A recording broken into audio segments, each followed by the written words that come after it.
సహాయకుడుగా కలిగి ఉంటాడు. ఇదే కీర్తనలో 3వ వచనంలో చూస్తాం. ఏంటిదంట? ఆయన నీ పాదములను తొట్టనియ్యడు, నిన్ను కాపాడువాడు కొనుక్కడు. ఇశ్రాయేలును కాపాడువాడు కొనుక్కడు, నిద్రపోడు. యెహోవా నిన్ను కాపాడును. నిన్ను కాపాడుతాడు, సహాయం చేస్తాడు, నిన్ను కాపాడుతాడు. విశ్వాసులైన మన జీవితాలలో ఏం కలిగి ఉంటాం? మనం నిద్రపోతాం, హాయిగా ఉంటాం.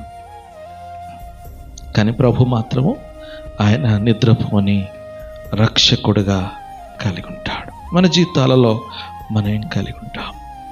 5వది, కృపాశ్రయము చేత సహాయం కలుగుతుంది. కృపాతిశయం అనగా దేవుని కృప వలన మనం సహాయం పొందగలుగుతాం.